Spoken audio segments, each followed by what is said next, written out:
The greatest wisdom often emerges from the deepest hardship. A man born into slavery became one of history's most revered teachers, declaring, "You are a little soul carrying around a corpse." This is the story of Epictetus, whose journey from chains to enlightenment forged a philosophy of mental freedom that would guide emperors and shape Western thought for 2,000 years. By the end of this exploration, you will possess a practical framework for building your own unshakable inner resilience. We will uncover how a slave's mind became a fortress and why his simple handbook became a secret weapon for leaders throughout the ages. What does it truly mean to be free? He was born as someone else's property. In the Roman Empire of the 1st century, a boy entered the world in Hierapolis, a city in the eastern provinces, with no legal rights of his own. His very name, Epictetus, was not a name in the way we think of one. It was a descriptor, a label meaning acquired one or simply the slave. His owner was Epaphroditus, a powerful freedman and administrative secretary to the Emperor Nero.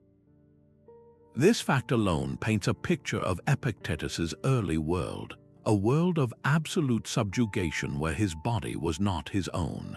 Yet this same world, paradoxically, is where his mind began its journey toward a different kind of sovereignty. It was not uncommon in Rome for wealthy households to have educated slaves, individuals who could serve as accountants, physicians, or even tutors for the children of the elite. This placed a slave like Epictetus in a uniquely complex position.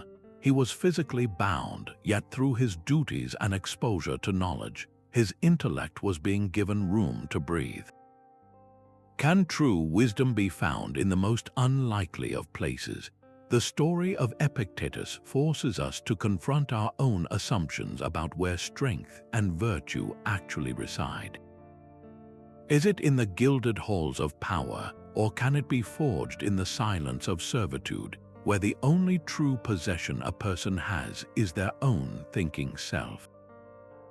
What does it mean to be truly free? For Epictetus, the answer could not be found in the external world. His body was owned by another man, subject to the whims of a master and the brutalities of a system that saw him as property. Yet in that profound lack of physical control, a revolutionary idea took root. He began to see that while his owner commanded his limbs, he could not command his mind. This was the turning point, the moment a slave started to map the boundaries of a new inner empire. His core insight, which would become the bedrock of Stoic philosophy, was a simple but life-altering distinction. Some things are within our power, he taught, while others are not. Within our power are our opinions, our impulses, our desires, and our aversions.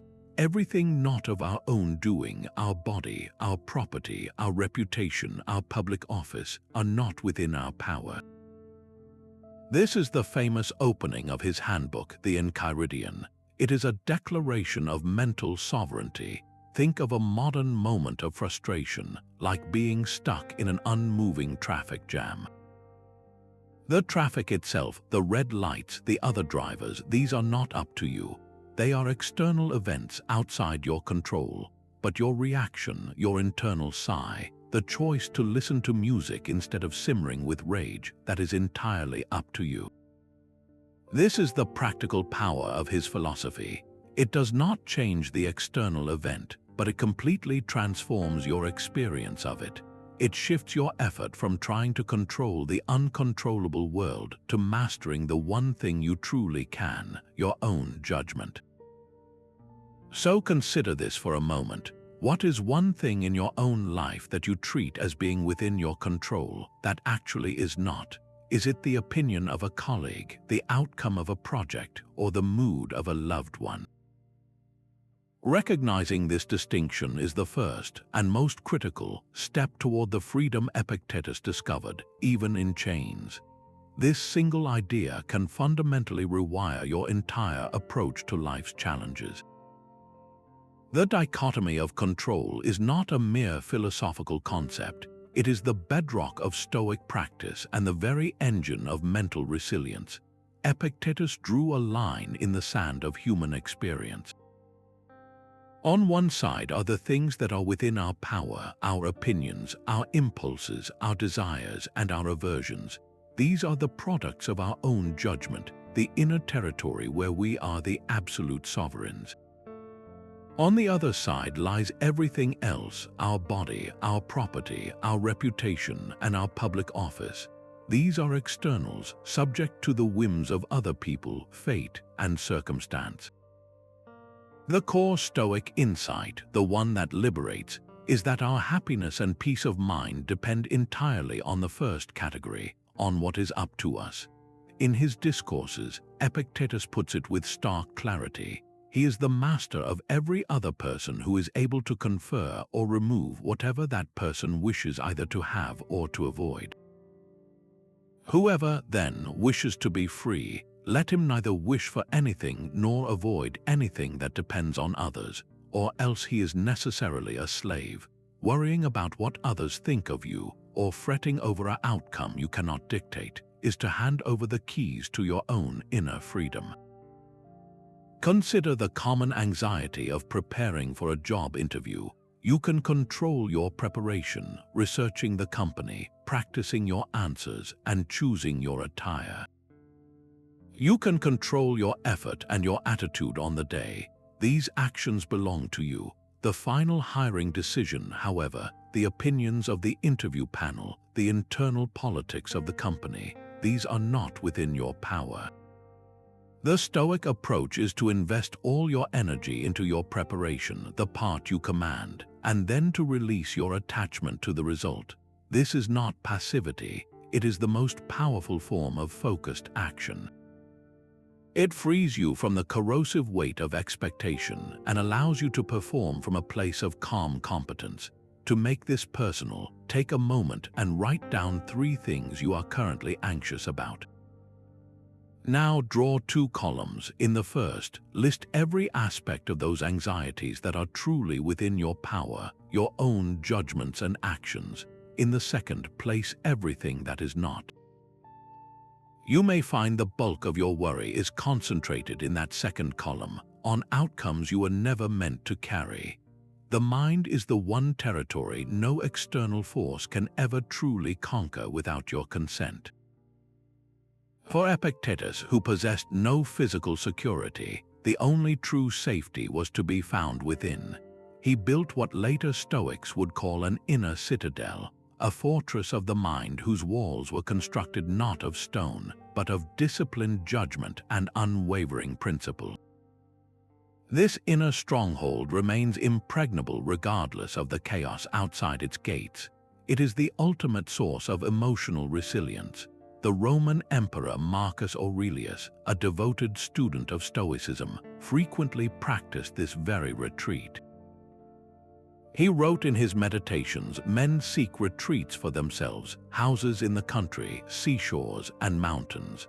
But this is altogether a mark of the common man, for it is in your power whenever you shall choose to retire into yourself. For nowhere, either with more quiet or more freedom from trouble, does a man retire than into his own soul. This is not an escape from reality, but a strategic return to the one place you are truly in command." Imagine facing a barrage of unfair criticism at work. The words themselves, the opinions of others, are external events you cannot control. They are like a storm raging outside. But within your inner citadel, you hold the power to examine those words. Are they true? Are they false? Is there a useful kernel of feedback to be adopted? Or is it merely noise to be dismissed? Your inner judgment is the gatekeeper, deciding what to let in and what to keep out. Your peace does not depend on the criticism stopping, but on your own assessment of its value.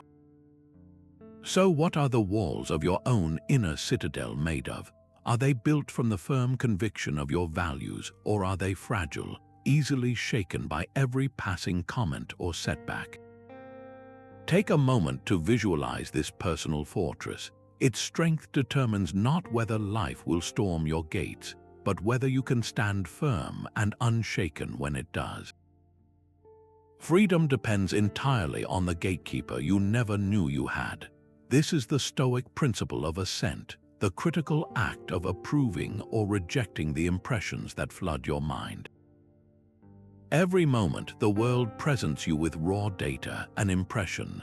Someone gives you a sharp look, a project at work hits an unexpected snag, you hear a sudden crash in the middle of the night. The event itself is neutral. The emotional storm, the anxiety, the surge of fear that comes after. But between the event and the reaction lies a space, a moment of choice so swift we usually miss it. This is where you give or withhold your assent, your inner yes or no to the initial impression. Epictetus taught that we are disturbed not by things, but by the views we take of them. His freedom was born from this relentless scrutiny. He would examine every impression that came his way, asking a simple but profound question: is this truly what it appears to be? A loud noise in the dark creates an impression of danger. Your heart pounds automatically. The Stoic practice is to pause in that very moment, to withhold immediate assent to the idea that this means catastrophe. You listen more closely. Was it just the wind knocking over a trash can or a cat jumping from a fence? By questioning the impression, you reclaim your power from the primal fear. You become the author of your response, not a puppet of your initial reaction. This is the operational core of your inner citadel. The walls are maintained by this very act of careful judgment. So here is a challenge for you today. Catch yourself just once in the act of giving automatic assent to a negative impression. When a curt email immediately sparks anger, or a minor mistake sends you into a spiral of self-criticism, pause. Ask yourself, is this impression telling me the whole truth? Your freedom waits in that small, deliberate space between what happens and what you decide it means. Have you ever finally gotten something you deeply wanted, only to find the satisfaction evaporate almost instantly? That new car loses its shine, the promotion brings new stresses, and the craving simply shifts to the next object. This cycle of desire and disappointment reveals a fundamental truth that Epictetus placed at the center of his philosophy. He identified a crucial discipline, the mastery of what we want. True freedom, he argued, is not the liberty to satisfy every desire, but the power to desire correctly. This is the Stoic discipline of desire. It asks us to align our deepest wants not with external prizes, but with what is inherently good and entirely within our command, our own character and virtue. Epictetus made a radical declaration about this. He said, "Freedom is secured not by the fulfilling of one's desires, but by the removal of desire." At first, this sounds stark, almost inhuman. Is he telling us to want nothing? Not at all. He is calling for the destruction of a specific kind of desire, the craving for things outside our control, the externals. In its place, we are to cultivate a desire for the one thing that can never be taken from us, and that always brings fulfillment, the excellence of our own rational nature. The goal is to want only what you can truly have, to desire being a good person more than you desire possessing a good thing. Make this practical for a moment. Consider the desire for a brand new luxury car. This is an external. Its acquisition depends on your finances, the car market, the approval of a loan officer. You tie your happiness to an outcome you do not fully control. Now contrast that with the desire to become a more patient and conscientious driver. This is an internal quality.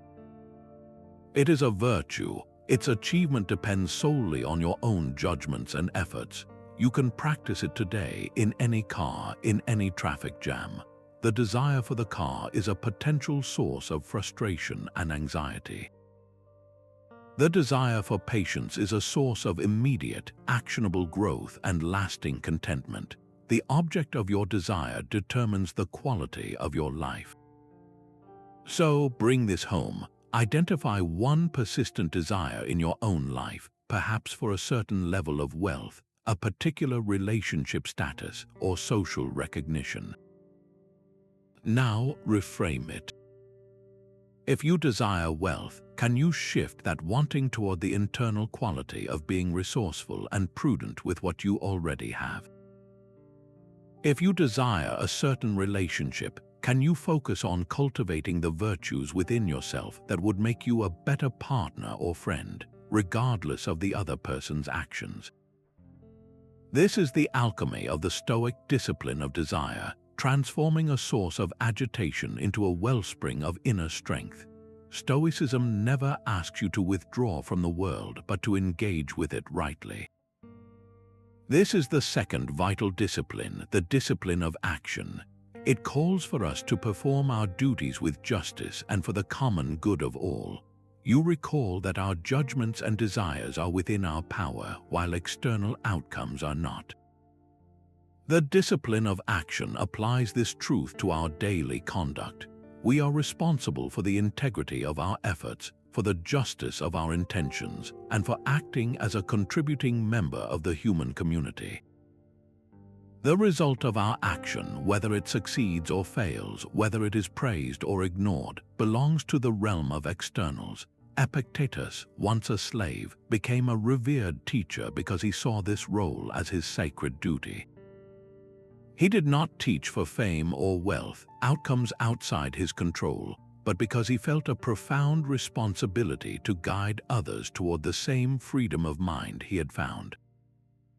His action was rooted in a core Stoic principle known as oikeiosis, a sense of natural affiliation. The Stoics believed we are not isolated individuals, but connected parts of a single, rational community. To act for the common good is simply to act in accordance with our nature. Think of volunteering at a local shelter. The outcome, how many people you help or whether the organization meets its goals, is not entirely up to you. But your intention to serve, your effort to show up and contribute with a generous spirit, that is entirely within your power. The discipline of action means you find fulfillment in the act of helping itself, in the justice of the deed, not in the public recognition or the final result. Your reward is in knowing you acted as a good member of the human family. So this week, what is one small, concrete action you can take that benefits your community, where you focus solely on the integrity of the effort itself? It could be picking up litter in your neighborhood park without posting about it, or offering sincere, unasked for help to a colleague. Perform the action for its own sake, and you will touch the same source of purpose that guided a slave to become a sage. The ultimate freedom arrives when you stop resisting your fate and begin to love it. This is the profound principle of Amor Fati, a love of one's own destiny. While the phrase itself would later be championed by other thinkers, its heart beats powerfully in the Stoic acceptance taught by Epictetus. He demonstrated that peace is not found by avoiding hardship, but by embracing every single event as if you had chosen it yourself. This is not passive resignation. It is an active, radical affirmation of life exactly as it unfolds. For the Stoics, this acceptance was rooted in a view of the cosmos as a rational, interconnected whole, a place where nothing happens at random, but as part of a coherent and providential order. Even the most painful events were seen as necessary threads in a vast, beautiful tapestry, whose full pattern we cannot always see from our limited vantage point. Epictetus, who transformed the raw material of his enslavement into a philosophy of liberation, is the ultimate testament to this idea. His life was the proof.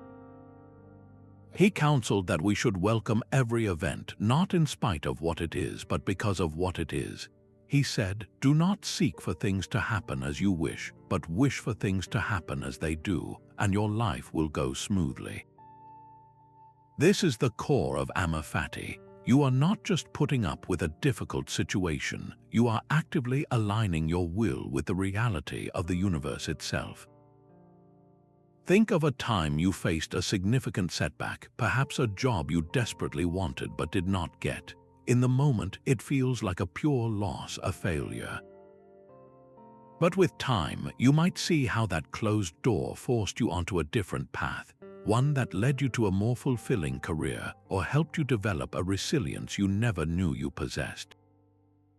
That missed opportunity was not a mistake in the grand scheme of your life. It was a necessary redirect. By learning to love that event, not just accepting it, you reclaim all the power it once held over you. The event itself does not change, but your relationship to it is transformed from one of resistance to one of partnership.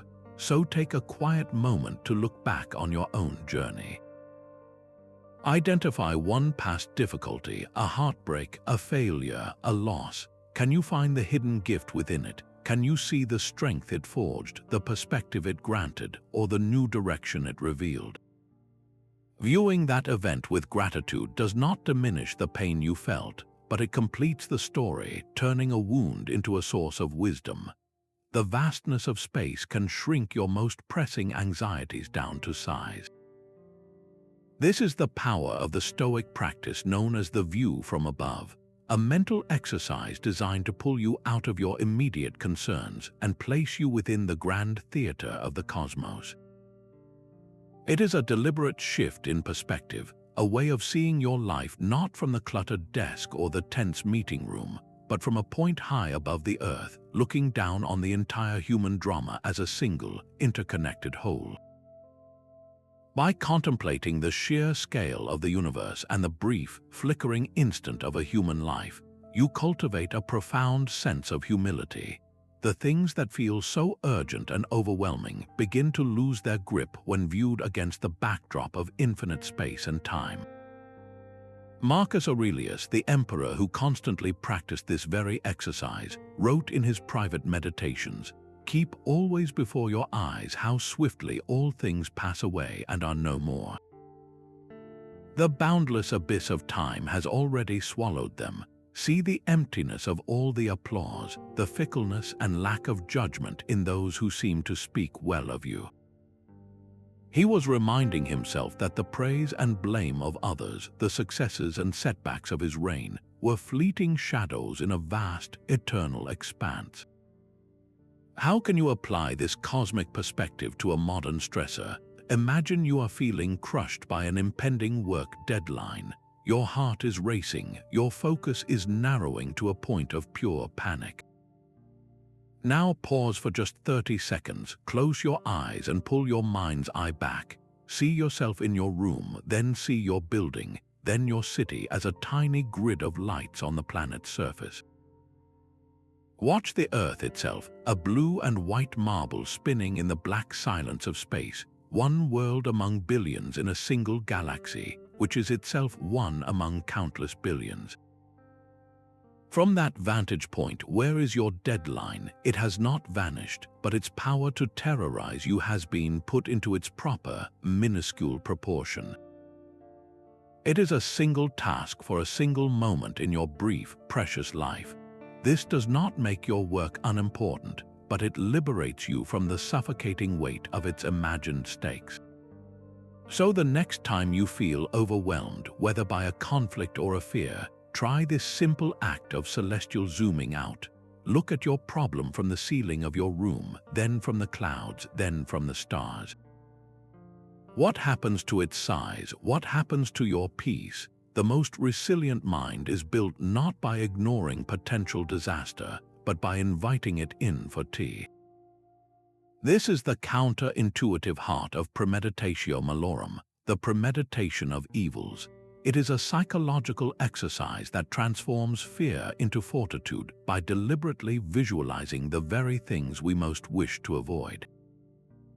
The Stoics understood that the shock of a sudden loss is often more devastating than the loss itself. By mentally rehearsing adversity, we inoculate ourselves against its emotional force. We are not practicing pessimism, we are building an emotional callus so that when life scrapes against us, we feel the pressure but not the raw, debilitating pain. Seneca, in his letters, put this practice into stark terms. He advised his friend Lucilius to live each day as if it were his last, and to regularly rehearse poverty, exile, and the loss of loved ones. He wrote, "He robs present ills of their power who has perceived their coming beforehand. The goal is to see these potential futures not as monstrous phantoms, but as manageable possibilities." When you accept that any possession, any status, any relationship could be taken from you, you accomplish two profound things simultaneously. You drain the future event of its power to shock you, and you ignite a deep, active gratitude for the blessings you currently hold. Consider the device you are likely using to listen to this very story. Your phone, your computer. It is a portal to infinite knowledge and connection, a modern comfort we scarcely think about until it malfunctions or is lost. Now, for a moment, do not just consider its loss. Vividly imagine it. Picture reaching for it and finding an empty space. Feel the initial jolt of panic, the frustration of lost contacts, the inconvenience of being cut off from your digital life. Sit with that feeling for a full 30 seconds. Then open your eyes and look at the device in your hand. Notice how its value has been instantly magnified. Your relationship to it has shifted from one of passive ownership to one of conscious appreciation. This is the alchemy of Premeditatio Malorum. It turns the mundane into the miraculous by reminding you that nothing is guaranteed. So here is a challenge for you today. Set a timer for 2 minutes. Choose one comfort you take for granted, perhaps your health, your home, or a key relationship. Now close your eyes and paint a detailed mental picture of life without it. Do not shy away from the discomfort. After the 2 minutes, release the thought and return to the present. What do you feel? Is it not a startling wave of gratitude for what is, right here, right now? This simple practice is the key to unlocking a contentment that no external circumstance can easily shake. We chase perfection in our careers and our relationships, yet the Stoics proposed a different kind of perfection altogether. They called this ideal the sage, a human being who has achieved complete harmony with nature and reason, a mind so clear and a will so aligned that they are immune to the storms of passion and error. This is the ultimate goal of the Stoic path, but it is crucial to understand that the Stoic sage is a guiding star, not a destination any mortal is expected to reach. Even the great teachers like Epictetus did not claim to be sages.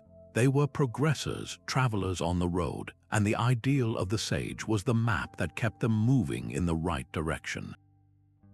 It represents the full flowering of human potential, the point at which all the disciplines of desire, action, and ascent are practiced with flawless consistency. The ancient founders of the school described the sage with awe. Zeno, the first Stoic, said the sage is so steadfast that even if all his friends were being tortured, he would not be moved to pity, for he would know that their suffering, while real, is an external and does not diminish their capacity for virtue. This sounds almost superhuman, and that is precisely the point. The sage is the perfect model against which we measure our own growth. Epictetus, who transformed his own profound suffering into a beacon for others, became a living symbol of someone approaching this ideal. His life demonstrated that the path from slavery to sagehood is not about changing your circumstances, but about perfecting your reasoning within them. Consider a moment you have faced a stinging insult. The typical, raw human reaction is a flash of heat in the face, a surge of anger, a compulsion to retaliate or to retreat in shame. The emotion takes the wheel. Now witness the sage. The same insult arrives, the same words hang in the air, but the sage mind does not convulse. It engages in a rapid, silent inquiry. Is this insult true? If it is false, why be disturbed by a lie? If it contains a sliver of truth, why be angry at a chance to improve? The sage sees the insult not as a personal attack, but as a statement of the other person's own judgments and character, something entirely outside their own control. The insult fails to land because there is nothing inside the sage for it to hook onto. So, of all the sage qualities, that profound imperturbability, that unwavering justice, that deep-seated courage, which single one calls out to you most strongly? Which quality, if you cultivated it even a little, would most transform your experience of the world today? The dust of a Greek provincial town settled on the sandals of Roman aristocrats and future governors. Here in the modest city of Nicopolis, a former slave held court, banished from Rome by the Emperor Domitian, who viewed philosophers as a political threat. Epictetus did not fade into obscurity. Instead, he opened a school, and the elite of the empire traveled to hear the man who possessed nothing, yet offered everything. He taught in a simple chamber, with only a straw mat and a small lamp, his authority emanating not from a title or a toga, but from the sheer, undeniable power of his reasoning. Students like the historian Arrian, who would later become a consul and a celebrated general, sat at the feet of this freedman, meticulously recording his words. We know the wisdom of Epictetus today only because Arrian wrote it down, considering his teacher's discourses more valuable than any military campaign or political victory. This was a profound inversion of the social order. A man with no official status, no wealth, and no family name was shaping the minds that would steer the Roman world, his influence built entirely on the bedrock of his ideas. In our own time, we see a similar dynamic. The most impactful voices are not always those with the most prestigious degrees or corporate titles. They are the thinkers, the writers, the creators who offer genuine insight and practical value. Their authority is earned through the utility of their ideas, not bestowed by an institution. So what does true authority look like to you? Is it the uniform someone wears, the title on their door, or is it the quiet, steady resonance of a principle lived so fully that others cannot help but listen? The survival of Epictetus' voice rests entirely on the devotion of one man. Without his student Arrian, we would know almost nothing of the former slave who taught in a dusty Greek town. Arrian, a brilliant military commander and historian in his own right, considered his teacher's words so vital that he meticulously transcribed them, creating two foundational texts, the Discourses and the Enchiridion. These writings are the sole reason a slave's philosophy now echoes across 2 millennia. The Discourses capture the living, breathing atmosphere of Epictetus' school, presented as dialogues where he challenges his students, dismantles their faulty reasoning, and guides them toward clearer thinking. Reading them feels like sitting in on a class, hearing the sharp, often humorous, back and forth that forged resilient minds. The Enchiridion, meaning handbook, is something else entirely. It is a distilled, potent manual for daily living, a compilation of the most essential principles from the longer discourses. It was designed not for philosophical debate, but for immediate application in the chaos of life.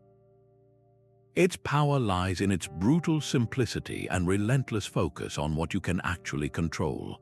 This small book became a secret weapon, carried by Roman soldiers into battle and consulted by emperors ruling a vast empire. They did not carry it for intellectual entertainment, they carried it for survival.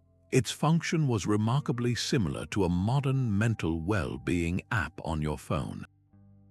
Just as you might open an app for a 1-minute breathing exercise or a prompt for gratitude, a soldier could open the Enchiridion for a swift reminder that fear is a matter of judgment, or that an enemy's arrow is an external not up to him.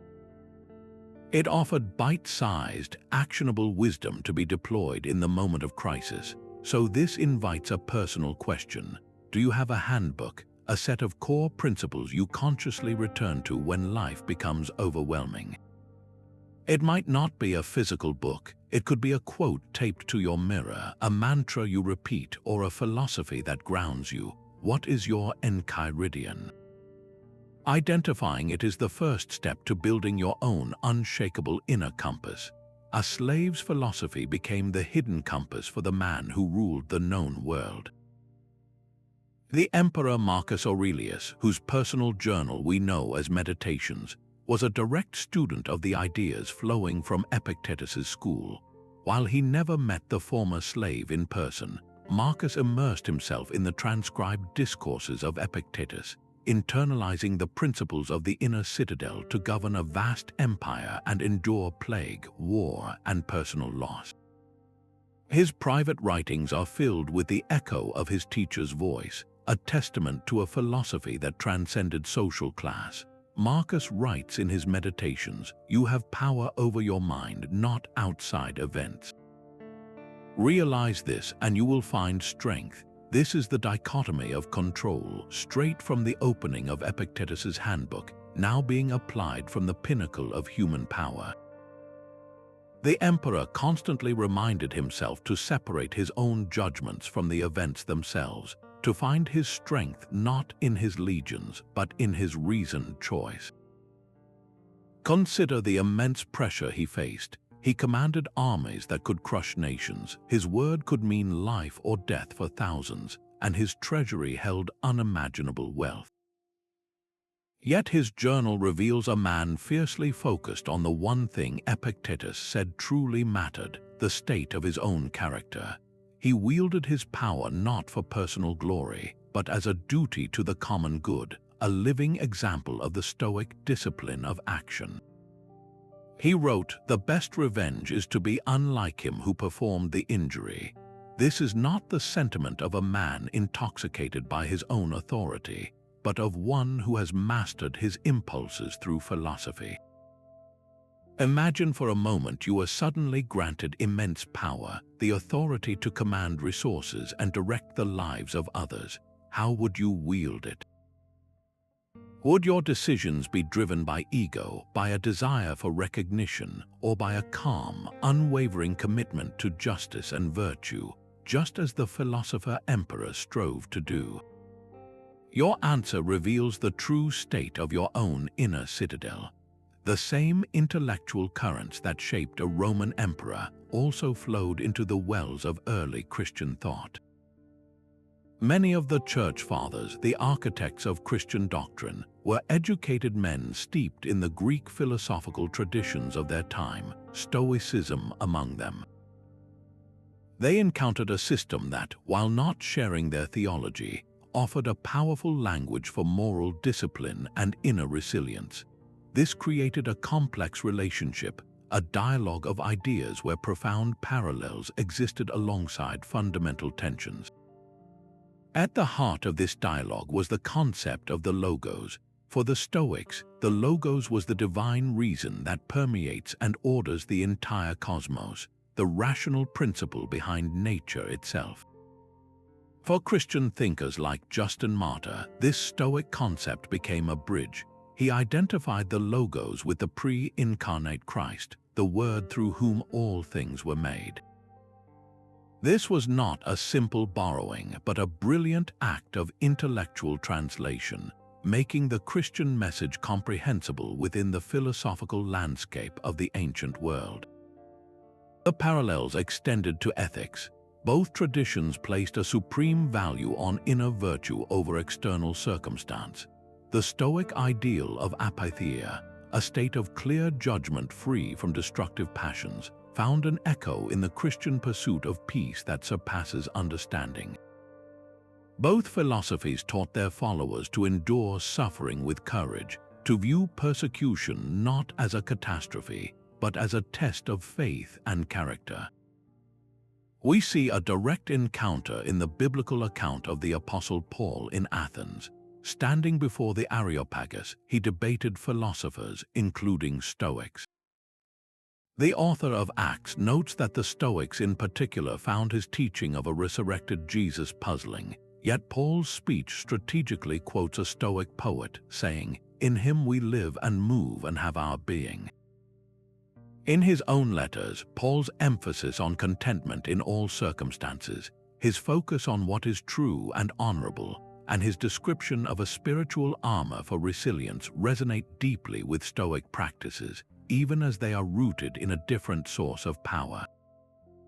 Yet the tensions were just as real. The Stoic sage finds strength through self-mastery and alignment with nature, while the Christian saint finds it through humility and grace from God.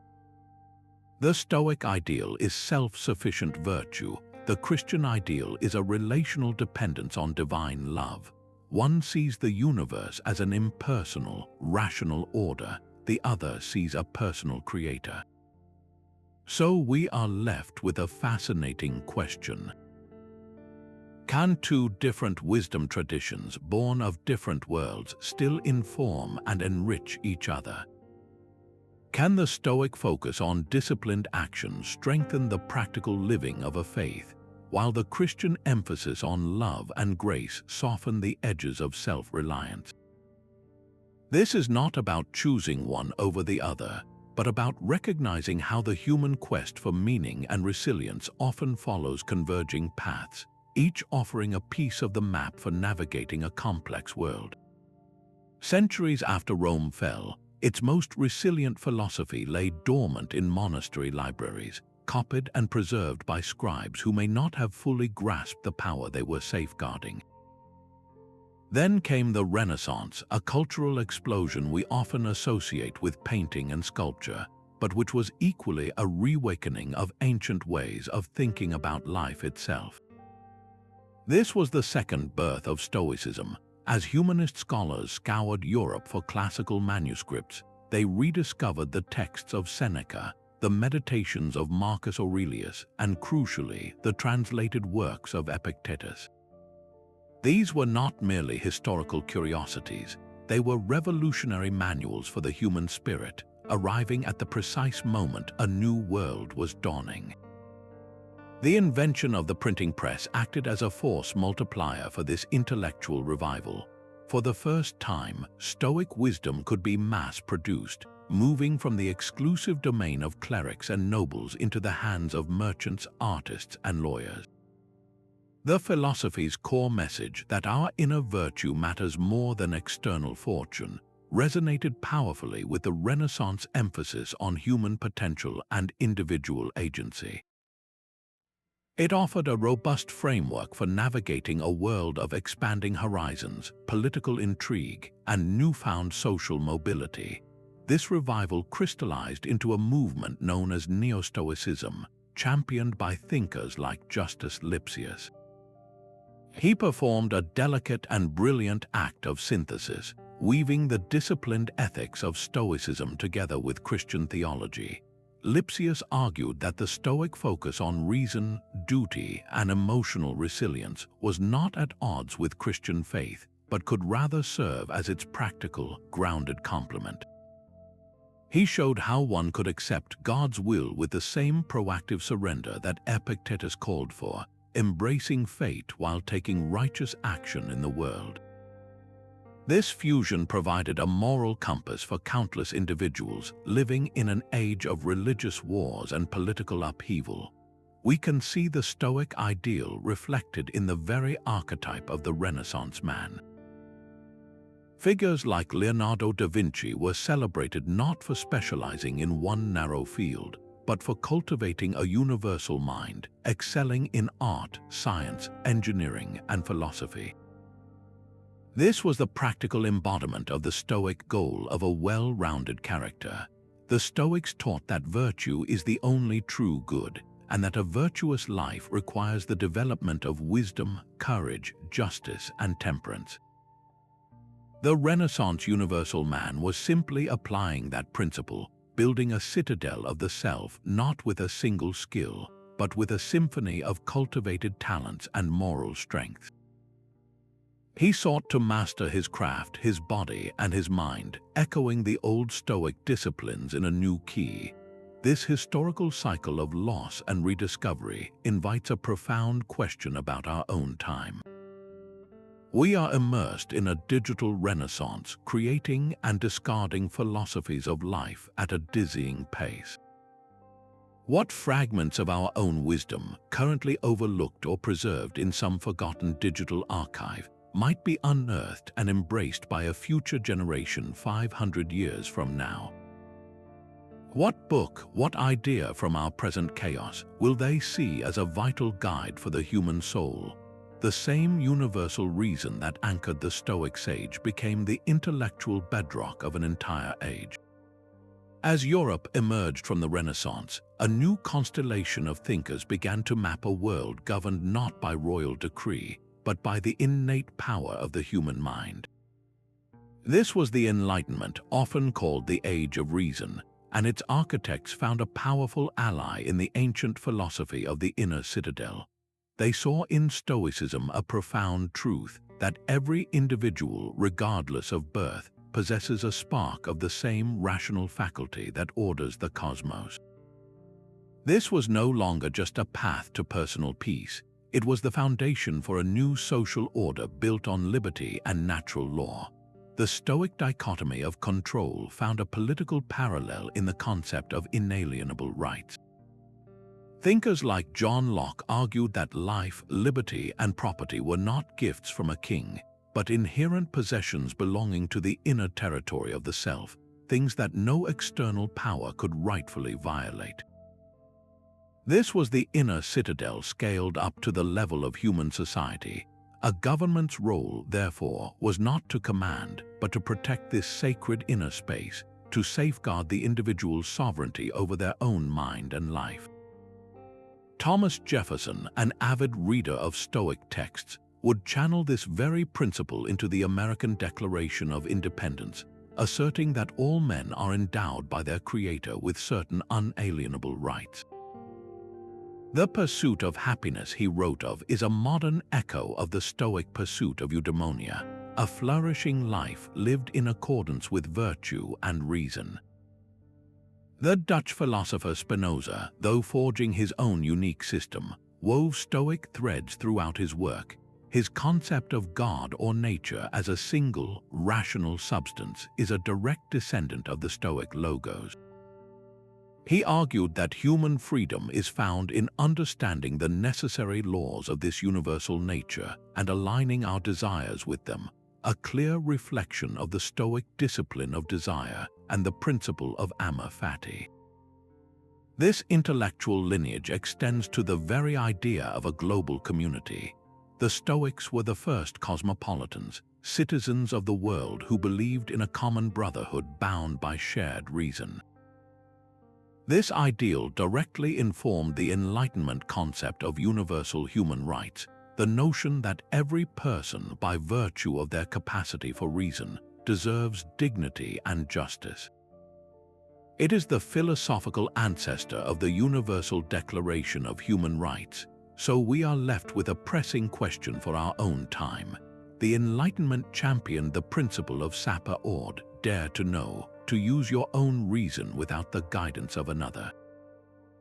But we now live in an age of overwhelming information, of algorithmic feeds and curated realities. How do you dare to know when you are drowning in data? How do you exercise your own sovereign reason, building your own inner citadel of judgment when so many voices are competing for your assent? Your ability to navigate this chaos may depend on reviving that most Stoic and Enlightenment of skills, the courage to think for yourself. One of the most effective therapies in modern psychology was seeded by ancient philosophy. The core principle of cognitive behavioral therapy, or CBT, is that our thoughts create our feelings and behaviors, not external events themselves. This is not a new discovery, it is the practical application of the Stoic theory of assent, articulated 2,000 years ago by Epictetus when he said, "Men are disturbed not by things, but by the views which they take of them." The entire structure of CBT is built on this same insight, that between an event and our emotional reaction lies our judgment, and it is there that we can intervene to find freedom. The founder of rational emotive behavior therapy, a direct precursor to CBT, was unequivocal about this debt. Albert Ellis stated plainly that his system was heavily influenced by the Stoic philosophers, and he frequently quoted Epictetus as a fundamental source. He saw that philosophy was not an abstract exercise, but a form of therapeutic practice for everyday living. The modern therapeutic exercise of identifying and challenging cognitive distortions is a direct parallel to the Stoic practice of examining impressions. In CBT, a patient learns to catch a thought like, "I completely failed that presentation. Everyone thinks I am incompetent." This is a classic cognitive distortion, in this case, catastrophizing and mind reading. The therapy then guides the person to challenge the thought, to ask for evidence. Did everyone actually say you were incompetent? Is it true that you completely failed, or did some parts go well? This is the precise, methodical work of withholding assent. It is the modern, clinical term for the Stoic gatekeeper, questioning an impression before allowing it to shape your emotional state. So here is a practical invitation. Identify one recurring negative thought that often surfaces in your mind. Perhaps I am not good enough for this role, or I always mess things up. Now, for just 1 minute, become your own Stoic therapist. Do not fight the thought, but examine it. Ask it the same questions Epictetus would. Is this impression telling me the objective, complete truth? What is the actual evidence for this belief? Is this something within my control, or an external judgment I am choosing to adopt? You are not trying to replace the thought with blind positivity. You are seeking to align it with reality. This simple act of inquiry is where ancient philosophy and modern science converge to return the keys of your inner world to you. Does your inbox feel like a relentless master, your workload an unbreakable chain? This sensation of being owned by your professional life is precisely where the freedom Epictetus discovered becomes urgently practical. The modern workplace, with its constant demands and unpredictable pressures, is a perfect training ground for Stoic resilience. The same principles that guided a slave to inner sovereignty can help you reclaim your mental autonomy from the tyranny of notifications, deadlines, and office politics. The core tool remains the dichotomy of control, that clear line between what is yours to manage and what is not. Your effort, your preparation, your integrity, and your focus belong to you. The final outcome of a project, the opinion of your manager, the timing of a promotion, these are externals. When you tie your sense of worth and peace to the second category, you hand over your inner freedom to forces you cannot command. The modern author Ryan Holiday has brought this ancient wisdom directly into the business world, framing Stoicism as an operating system for life and work. He echoes Epictetus, who advised, if you want to improve, be content to be thought foolish and stupid. This is not about becoming passive, but about becoming immune to the distracting noise of external judgment, freeing you to do your best work. Consider the sting of a project that fails spectacularly. The typical reaction involves a frantic search for someone to blame, defensiveness, or a spiral of self-doubt. The Stoic response begins with a pause, a return to the inner citadel. You ask yourself a different set of questions. What within my control contributed to this outcome? Did I communicate clearly? Did I prepare thoroughly? What can I learn from this that improves my future judgment? You focus your energy on the analysis and the lesson, the parts you own, and you release the rest, the client's unpredictable decision, the market shift, the team member's error, as externals. This transforms a perceived failure from a personal indictment into a source of pure, actionable fuel for growth. Your assignment, should you choose to accept it, is to take one specific workplace stressor that currently weighs on you. It could be an impending performance review, a difficult conversation with a colleague, or a looming deadline. Now draw that mental line. Write down every aspect that is truly within your power to influence. Then make a conscious decision to invest all your attention there and to practice letting go of the rest. What shift do you notice in your anxiety when you stop trying to control the uncontrollable? How do you love someone without letting their moods become your master? The Stoics offer a path to relationships built not on fragile need, but on unshakable inner strength. They guide us to care for others deeply while recognizing a fundamental boundary. We can control our own actions and judgments, but we can never control the feelings, reactions, or choices of another person. This is the delicate balance of a Stoic relationship, to act with justice, kindness, and loyalty because it is the right thing to do, not because you are bargaining for a specific response. Your reward is in the virtue of the action itself, not in the external payoff of gratitude or reciprocation. Seneca, in his profound letters on friendship, cuts to the heart of this. He advises that we must not choose our friends for their utility, for what they can do for us, but for their character. A true friend, he suggests, is someone you love because you can love them, because their virtue resonates with your own. He writes that you should live for your friend as you would for yourself, yet be prepared that fortune may take them from you. This is not coldness, it is the deepest form of constancy. It means your love is not conditional on their perpetual presence or perfect behavior. It is a love rooted in your own character, not in your need for them. Imagine you are in a heated disagreement with a loved one. The common, automatic reaction is to try and win, to force the other person to see your point of view and admit they are wrong.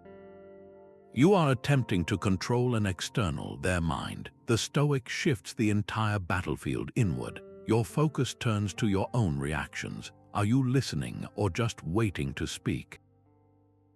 Are you responding with anger or with a calm commitment to understanding? You release the demand that they agree with you and instead commit to expressing your own perspective with clarity and justice. You manage your judgments, not their beliefs. The conflict may not resolve, but you will have acted with integrity, and your inner peace remains intact, independent of their choices. So consider one relationship in your life where you often feel your happiness is held hostage. It might be with a parent, a partner, or a friend. For 1 week, make a conscious practice of detaching your self-worth from their actions. When they are distant or critical or simply different from what you hoped, reaffirm your own commitment to acting kindly and fairly. Notice what happens to the anxious grip of that relationship when you stop trying to control the one thing you never could. Stoicism was forged in the crucible of real suffering, a toolkit for when the world falls apart, not just for quiet contemplation in peaceful times. When profound loss strikes, the core practices we have explored do not operate in isolation. They fuse into a single, coherent system for survival and eventual growth. It begins, as always, with the dichotomy of control, that stark but liberating line in the sand. In the raw immediacy of grief, you cannot control the event of the loss itself. That belongs to the past, an external fact, but you retain absolute command over your judgment of this event, your response to the pain, and the actions you take to move forward with integrity. This is where Amor Fati, the love of fate, becomes an active practice, not a passive shrug. It is the difficult, deliberate work of accepting reality completely, of whispering to yourself, "This is what happened. This is my life now. I will find a way to bear it and find meaning within it." Epictetus, who knew suffering intimately, offered this guidance for such moments. Bear sickness, not with the groans of the body, but with the freedom of the soul. He reminds us that the external event is one thing, but the dignity of our inner response is everything. It is the ultimate test of our philosophy. Imagine facing the sudden loss of a foundational relationship. The initial shock is a storm of impressions, each one screaming of emptiness and pain.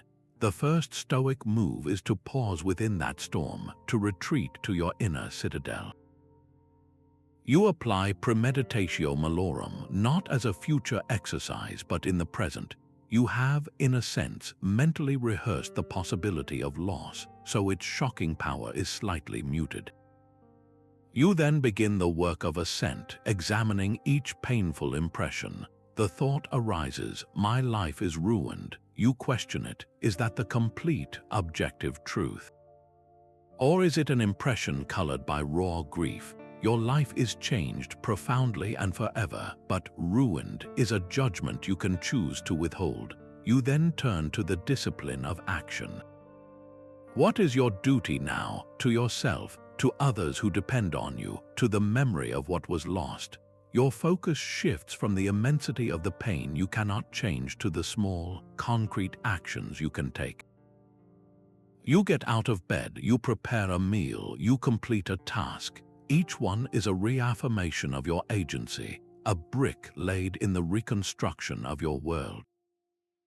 This is how the tools work in concert, not to erase the pain, but to prevent it from erasing you. So, take a quiet moment and look toward a challenge you fear may come.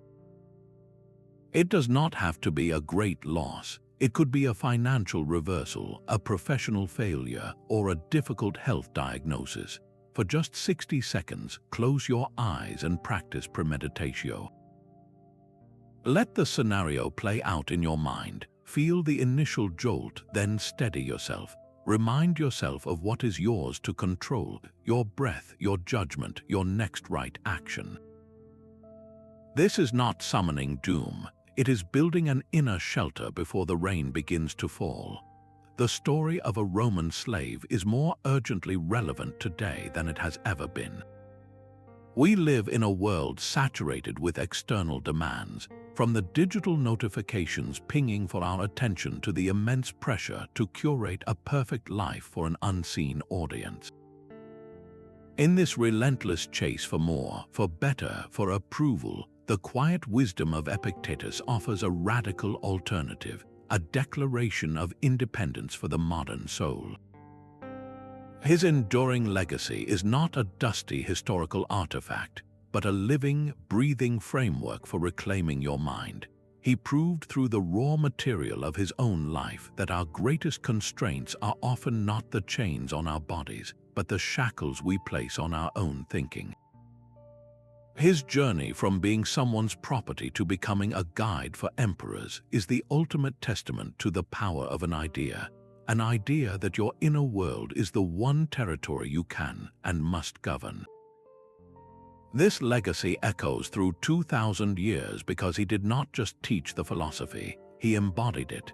He was the living proof of his own principles, a man who demonstrated that unshakable peace is possible not in spite of hardship, but precisely because of how we choose to meet it. His words, preserved by a devoted student, traveled from a small Greek schoolroom to the battlefields of Roman legions, into the private journal of a besieged emperor, through the scriptoriums of medieval monks, and into the minds of Enlightenment thinkers who shaped our modern concepts of liberty. Today, his voice finds new life in the therapist's office through cognitive behavioral therapy, in the executive's boardroom as a strategy for resilience, and in the daily lives of millions seeking a saner way to navigate an overwhelming world. The entire modern self-help movement, with its focus on mindset and internal locus of control, stands on the foundation he helped to lay. At the heart of this vast influence is a single, piercing truth he articulated. He said, "No man is free who is not master of himself." This is the core of it all. Freedom is not the absence of obstacles, but the presence of self-command. It is the ability to look at any situation, any provocation, any windfall or disaster, and ask the only question that matters: what is within my power here? Your boss's mood, the traffic jam, the political headlines, the praise or criticism from others, These are all externals outside your command. Your opinion of these events, your effort, your character, your decision to act with justice, these are your empire. This is the simple, profound shift that changes everything. This is not a forgotten art. A vibrant, global community keeps this flame alive. Online forums buzz with discussions on applying Stoic principles to modern problems. Best-selling books translate the ancient handbook for a new generation. People from all walks of life are rediscovering that the most practical solution to anxiety is not to change the world, but to change their judgments about the world. They are building their own inner citadels, using the same blueprint a slave perfected in a world that gave him nothing. His mission continues every time someone chooses patience over rage, focused effort over frantic worry, and principled action over passive complaint. So, as his story settles in your mind, which part of his transformation echoes most deeply within you? Is it the image of a man with no legal rights discovering a sovereignty no court could grant? Is it the power of his core distinction, the line between what is yours to control and what is not? Or is it the quiet hope that the same inner freedom he forged in chains is available to you right now in the midst of your own unique pressures? The journey from slave to sage is not a history lesson, it is an invitation. Your own citadel awaits its architect. A common critique paints the Stoics as cold and unfeeling, a row of stone-faced statues untouched by the turbulence of human life. This is perhaps the most persistent myth surrounding this philosophy, the idea that its goal is to suppress or eliminate emotion entirely. Nothing could be further from the truth. Stoicism is not about having no emotions, but about transforming them. The Stoics sought to replace the chaotic, destructive passions they called path, like raging anger or consuming envy, with what they termed eupatheiai, or good feelings. These are clear, rational, and healthy emotional states that arise from correct judgment. Think of the difference between a frantic, obsessive infatuation and the deep, steady commitment of a long-term love. Both are powerful emotions, but one is a turbulent storm, while the other is a calm, deep ocean. The Stoic aims for the latter not by destroying feeling, but by cultivating its wisest form.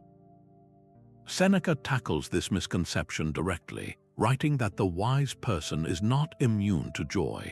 He says there will be for him that feeling of joy, but he will never be carried away by it. He experiences delight but never loses his footing. This is not emotional numbness, it is emotional mastery. The goal is to feel joy without mania, grief without despair, and caution without paralyzing fear. This philosophy is also wrongly accused of promoting passive resignation, of simply accepting the world's wrongs with a shrug. True Stoicism is anything but passive. It is a philosophy of proactive virtue. Passivity would mean seeing an injustice and doing nothing, because the outcome is not within your control. The Stoic response is to see the injustice and recognize that your duty, your action toward justice, is entirely within your power. You may not be able to single-handedly end world hunger, an external outcome, but you can volunteer at a food bank, donate to an effective charity, or write to your representative.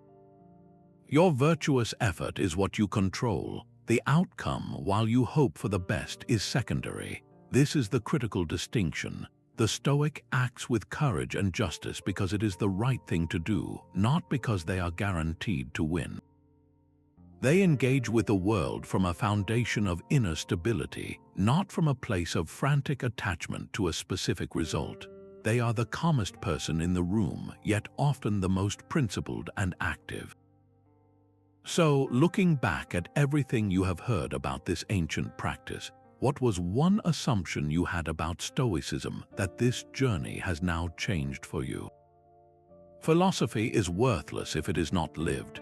The grand principles of the inner citadel and mental freedom mean nothing if they remain abstract ideas. They must become daily habits, etched into the rhythm of your life through simple, deliberate practice. Your journey begins not with a dramatic overhaul, but with a single, conscious step. Start with something small, almost insignificant. Epictetus himself advised this, suggesting you begin with a broken cup. If a cup shatters, your first instinct might be frustration. This is the moment to pause. The broken ceramic is an external event, fully outside your control. Your judgment about it, your decision to simply clean it up and move on without internal turmoil, that is your empire. This is the dichotomy of control in its purest, most manageable form. Master the cup and you prepare yourself for greater challenges.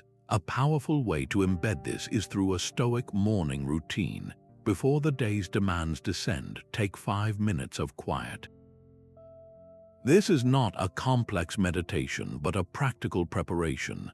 Ask yourself a simple question: what challenges might I face today? A difficult conversation, a tedious task, a potential delay. For each one, apply the dichotomy of control. The other person's mood is not yours to command, but your patience and clarity in response are. The traffic jam is not up to you, but your choice to listen to an audiobook instead of seething is. You are setting your intentions based solely on what is within your power, fortifying your inner citadel before you even step outside. Then, in the evening, perform a brief review. Look back on your actions. Where did you succeed in managing your judgments? Where did you let an external event steal your peace? This is not about self-criticism, but about gentle, honest observation. Keeping a journal for this purpose can transform it from a diary into a training log for your mind. Another profound practice is to carry a single precept from the Enchiridion with you each day. You do not need to memorize the entire handbook. Choose one line, such as, "It is not things that disturb us, but our interpretations of them." Let that be your mantra for 24 hours. When a frustration arises, let that phrase surface. It becomes a mental tool, instantly creating that small space between an event and your reaction, allowing you to question your initial impression.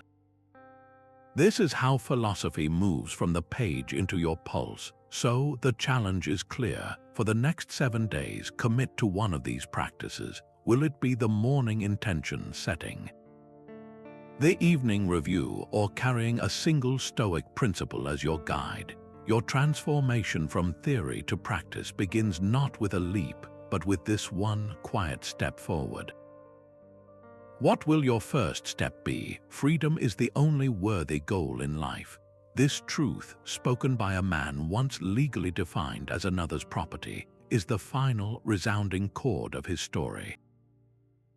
Epictetus journeyed from the absolute physical bondage of slavery to the ultimate philosophical sovereignty of the sage, proving that our real chains are forged not of iron, but of faulty judgment. His entire life synthesizes into a single, transformative arc, a map from servitude to liberation that remains open to anyone, anywhere. The core ideas we have walked through form the path. The dichotomy of control draws that liberating line between your empire and the externals. The inner citadel is the fortress you build within that border, a refuge of calm judgment. Amor Fati is the act of embracing whatever life brings as necessary material for your growth. These are not separate tools, but different facets of a single practice, the daily work of claiming the freedom you already possess. Your circumstances, no matter how comfortable or constrained, are merely the setting for this work. The office, the home, the traffic jam, the hospital room, each is a classroom for the mind. Your liberation does not require a change of scene, but a change of perspective.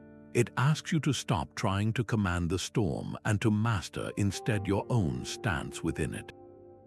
Epictetus left us with a compass point for this entire journey. He said, "He is free who lives as he wishes, who cannot be compelled, hindered, or constrained, whose impulses are unimpeded, who attains his desires and avoids what he wants to avoid." This is not a freedom of unlimited external choice, but the internal freedom of wanting only what is right and within your power. The slave who wanted nothing that could be taken from him was, in that profound sense, freer than the emperor who craved endless conquests. So we leave you with a question, one that turns this ancient story into a mirror for your own life. Looking inward, what is the one chain you feel most compelled to break? Is it the link of seeking approval, the heavy shackle of a past regret, or the subtle bind of a desire for a comfort that controls you? Your journey begins with its identification. If this path toward inner resilience resonates with you, consider subscribing for more explorations of how ancient wisdom can illuminate modern life. We would be honored to have you continue the conversation, and in the comments below, we would love to hear your insights. What part of Epictetus' transformation speaks most powerfully to you today?